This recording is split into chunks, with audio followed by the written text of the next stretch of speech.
Toughest exam है India का, UPSC, उसकी 2.5 लाख की फीस को हम 7,500 में कर दिए। और सेम बहुत बढ़िया, वेरी गुड। और इंडिया के सबसे बेस्ट टीचर के साथ जो भी हैं वो अपने सब्जेक्ट में उससे बेस्ट इंडिया में कोई नहीं। और इतना के बावजूद ऐसे हम लोग को लगता होगा 7,500 बहुत कम है। एक लड़की ने कहा कि सर शाम वाले बैच को ना मॉर्निंग में कर दीजिए। हम कहे बाबू तो इतना सबके इंडिविजुअल से तो बैच ट्रांसफर नहीं, क्या प्रॉब्लम है? उसने कहा ना शाम में हमको दूसरे के यहाँ बर्तन मांजने जाना होता है।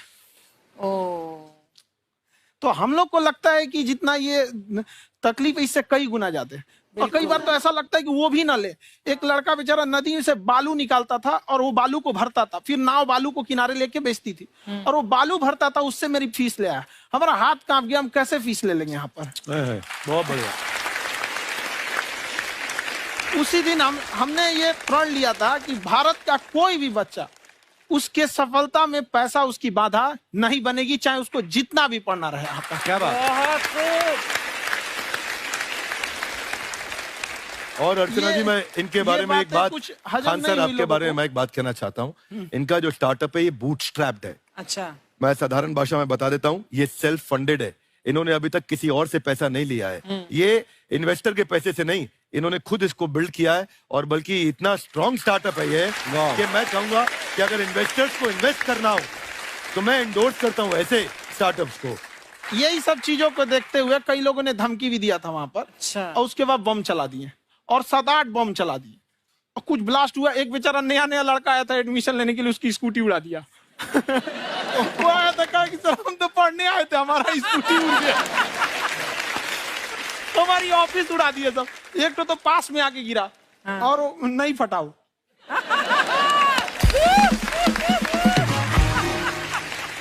बाद में बहुत सारे लोग धमकियां दिए, लेकिन कहते हैं ना सूरज कितना भी तेज चमक ले समंदर नहीं सुखा सकता। वाह वाह वाह, क्या बात है। मैम एक्चुअली ये फीस कम करने का एक और रीजन है। 2.5 लाख 3 लाख की जो फीस में सब लोग पढ़ाई अफोर्ड नहीं कर पाते। इसलिए वो कुछ ही लोग अफोर्ड कर पाते हैं, तो उनका मेंटल लेवल तो बहुत ऊपर चला जाता है। लेकिन एक पूरे देश का मेंटल लेवल थोड़ा सा स्टेबल नहीं हो पाता। तो जब फीस कम रहेगी तो हर वो लड़का तैयारी करने के लिए आगे आएगा जिसका सपना है देश के लिए कुछ करने का। सीटें लिमिटेड हैं, उन्हें को मिलेगी, लेकिन जिन्हें नहीं मिलेगी उसे मिलेगा देश का एक जिम्मेदार नागरिक। तो इस देश को बदलना। क्या बात है। हम लोग विश्व गुरु कहे जाते थे, क्यों? क्योंकि दुनिया से लोग हमारे यहाँ पढ़ने आए थे। चाइना से ह्वेनसांग आया, फायान आया, आज कोई नहीं आता है। हम लोग का उद्देश्य एक समय आएगा जो फिर आएंगे यहाँ पढ़ने के लिए। क्या बात है। पर आप देखो अर्चना जी, सबसे ज्यादा IPS IAS बिहार से निकलते हैं। आप देखो पढ़ाई लिखाई में पॉलिटिशियन बहुत बड़े बड़े निकले हैं। तो ऐसा नहीं है, हर जगह ऑप्शन भी नहीं है वहाँ पे, इंडस्ट्री नहीं है, खेती करेगा तो कोई खास वो नहीं रहे, ऑप्शन भी नहीं है। सही बात है। बिहार की मिट्टी में एक चीज है, जिद तो बहुत जबरदस्त है। कुछ भी नहीं रहेगा तो सब कुछ पाने का उसको जिद रहेगा, करके भी दिखा देगा वहाँ पे। कर देंगे हम यहाँ पे। विवेक सर, आपके बारे में हमने सुना एक बार आप संन्यास लेने चले गए थे। कौन वापस लेके आया आपको? फिर कहाँ तक पहुंच गए थे आप? नहीं, मैं MBA की पढ़ाई के बाद मैं ये सोचा था कि अपना जीवन भगवान की सेवा में समर्पित कर दूं। अच्छा जी। बहुत साल मैं वृंदावन में रहा था और गुरुकुल में रहा था। अच्छा। और वहाँ सेवा करना, बहुत अच्छी शिक्षा मिली। मैं बोलता हूँ मेरी असली MBA वही थी, मोस्ट ब्यूटीफुल एसोसिएशन। वाह। और मैं वहाँ भगवत गीता पढ़ी, जहाँ मुझे गीता से लगाव हुआ। तो मेरे गुरुजी का आदेश था कि आप भगवत गीता को बिजनेस मैनेजमेंट के साथ जोड़ के देश दुनिया में बताओ। मेरे को लगा बड़ा मुश्किल काम है। मैंने बाद में देखा कि डॉक्टर स्टीफन कॉवी, जिनकी किताब है 7 habits of highly effective people, आप सबने पढ़ी होगी। उन्होंने बोला मैंने 7 हैबिट भगवत गीता से लिए। और हमारे देश के लोग ऐसे हैं जो मेरी किताब पढ़ते हैं, जो कि 3.5 मिलियन कॉपीज बिक चुकी हैं, और भारत में भगवत गीता नहीं पढ़ते। तो मुझे लगा कि मैं गीता विद मैनेजमेंट के ऊपर आकर के बातचीत करूं। मुझे लगा बहुत कठिन होगा, पर मेरे गुरुजी का आदेश था कि कठिनाई आपको तभी तक दिखेगी जब कठिनाई को देखोगे। तो एक छोटा उन्होंने मुझे बताया, पूछा कि इस कमरे में लाल रंग कितनी जगह है, देखो आप भी एक बार जरा देख के बताओ। 7-8 जगह लाल रंग दिख रहा है यहाँ पे आपको? 1 ये 2, वो लाल रंग टी शर्ट पे 3 4 5, ये लाल हो गया 6, उधर लाल हो गया 7, एप्पल लाल, बिल्कुल ठीक 7। पर जब आप लाल रंग ढूंढ रहे थे तो क्या आपको हरा रंग दिख रहा था? Yes no? नहीं। जब आप लाल रंग ढूंढ रहे थे तो क्या आपको काला रंग दिख रहा था? Yes no? नहीं। नो। जिंदगी भी ऐसी है, जो ढूंढोगे वही मिलेगा, बाकी कुछ नहीं मिलेगा। तो उन्होंने कहा कि आप इसी सोल्यूशन पे फोकस करो और गीता के मैसेज को पहुंचाओ। तो मैं बिजनेस मैनेजमेंट के प्रोग्राम्स कॉर्पोरेट्स में करने शुरू किए, क्योंकि गीता पहला मोटिवेशनल सेमिनार जो पृथ्वी के इतिहास में कपिल जी हुआ, वो कृष्ण ने दिया था। पहले मोटिवेशनल स्पीकर इस पृथ्वी के इतिहास के कृष्ण थे, जिन्होंने अर्जुन को रणभूमि में मोटिवेट किया था। बड़ी पेशेंस कृष्ण ने अपने लीडरशिप क्वालिटी से दिखाई, वो मुझसे मुझे बड़ा इंस्पायर किया, वो चर्चा ने इंस्पायर किया और डिस्कशन ने इंस्पायर किया। तो उस डिस्कशन को मैं आज भी लेके चलता हूं अपने साथ। कहां सर, हमने सुना है आप 5 स्टार में रुके थे कल और नीचे जाके वड़ा पाव खाने गए आप रेडी पे। एक्चुअली क्या है ना कि वहां जो चीजें सीखने को मिलती है ना, खाली पेट और खाली जेब इंसान को जो सिखाते हैं वो किसी यूनिवर्सिटी कॉलेज में नहीं सिखाया जाता। और गरीबी बड़ा बेशरम चीज होती है। तो कहते हैं कि मौत भी तू जल्दी आया कर गरीब के घर में, कफन का पैसा भी खर्च होता है दवाइयां खरीदते खरीदते। हाय हाय हाय, क्या बात है। और खान सर की खासियत ये है कि जिसको तो पढ़ना है, जिसको एजुकेशन चाहिए, वो तो इनका वीडियो देखते हैं, लेकिन वैसे भी कई लोग, जैसे अर्चना जी बात करी थी, कहती मैंने जब देखना शुरू किया तो मैंने बैक टू बैक इतने सारे वीडियोस देखे, क्योंकि आपका जो तरीका जो बोलने में, एक तो इनकी जो टोन है पढ़ाने में, और साथ साथ में जो ह्यूमर आता रहता है, तो उसकी वजह से और भी इंटरेस्टिंग हो जाते हैं आपके वीडियो। शुरुआत में हम लोग जब स्टूडेंट लाइफ में थे, या हम कई स्टूडेंट को भी देखते हैं, वो बेचारे जब थक जाते हैं तो आपका शो देखने लगते हैं। तो शुरू में हमको लगता था जब कि अरे यार हमारी पढ़ाई उसके लिए है, लेकिन पढ़ाई में थक जाता है, शो देख के नहीं थक जाता। तो हमने सोचा दोनों को मिक्स कर देते हैं। तो हमने उसको, और आज आपको पता नहीं हमने भी यही किया है।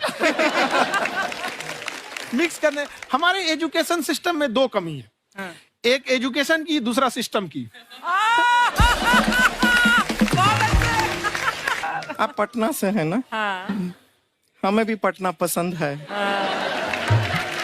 बस कोई पटाने वाला चाहिए।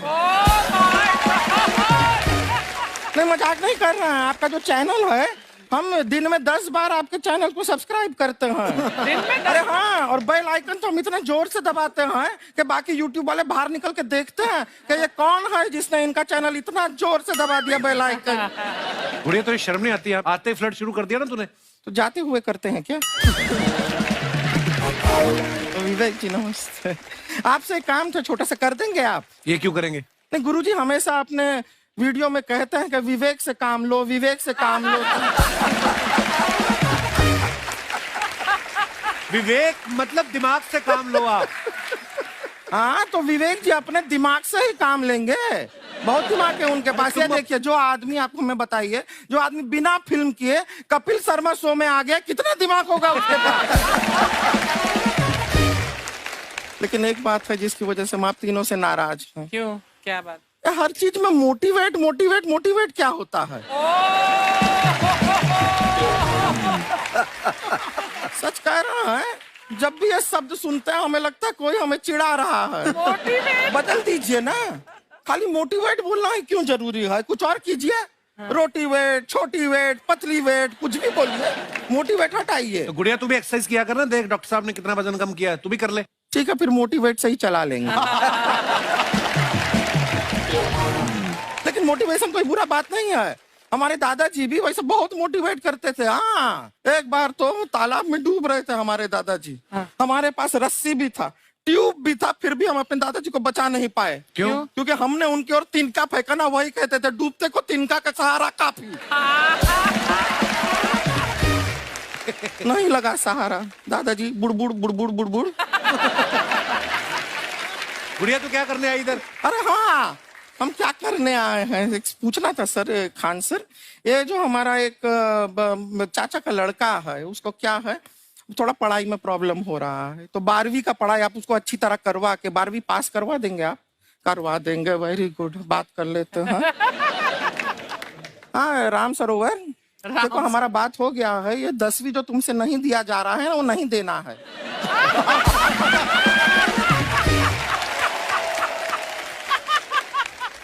टेंशन नहीं है, 10वीं का खान सर से बात हुआ, ये सीधा 12वीं पढ़ा के पास कर देंगे। अरे ऐसे नहीं होता, पहले 10वीं पास करनी पड़ेगी, फिर 12वीं होगी ना।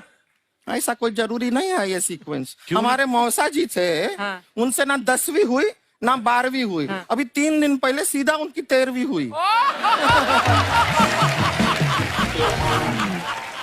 एक्चुअली क्या है, पढ़ाई लिखाई का हमको बहुत ज्यादा नॉलेज है नहीं। गांव में पढ़े हैं ना सर, स्कूल कहाँ होते थे अर्चना जी, गांव में स्कूल नहीं था, पेड़ के नीचे पढ़ते थे हम। यहाँ तक कि हमारे पास ब्लैक बोर्ड भी नहीं था। हमारे मोहल्ले की जो भैंसिया थी उसको खड़ा करके टीचर उसके ऊपर लिख के पढ़ाती थी। मजाक नहीं कर रहे हैं। और आप तो समझ रहे हैं, अभी ब्लैक बोर्ड की एक अटैच डस्टर था ब्लैक बोर्ड का, समझ रहे हैं ऐसा, वो पीछे से आता था, लिखा हुआ मिटाता था और चला जाता था।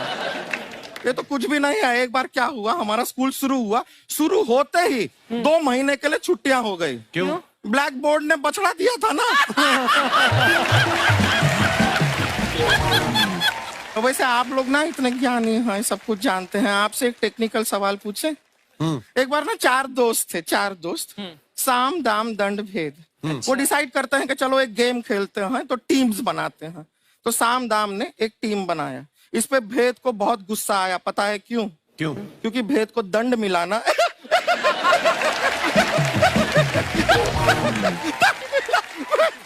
ये सिर्फ हंसती नहीं है सर, थोड़ा सा पेट्रोल पिला दो स्टार्ट भी हो जाती है। इतना है कि और भी बता दीजिए, जब हम बीमार होते हैं हम डॉक्टर के पास नहीं मैकेनिक के पास जाते हैं, और डिटेल दे दीजिए। ऐसा कुछ नहीं है सर, ये बोलते हैं खाली। लेकिन अभी एक रिक्वेस्ट था सर, हमारा एक भाई है, पुरुषोत्तम नाम है उसका, वो गांव से आया हुआ है। आप लोग थोड़ा उससे सब बातचीत करेंगे, थोड़ा उसको प्रोत्साहन देंगे। और शर्मा जी, आपसे भी एक रिक्वेस्ट था, आपसे हमने कभी कुछ मांगा नहीं है। पुरुषोत्तम आएगा ना, एक बार बस उससे कह दीजिएगा, पुरुषोत्तम तुम कितने हैंडसम हो। मैंने देखा ही नहीं अभी तक। हाँ, तो देख के बस बोल दीजिएगा तुम ठीक है। कितने हैंडसम हो, ऐसा बोल दीजिएगा प्लीज। ठीक है। हम बुला लेते हैं, पुरुषोत्तम।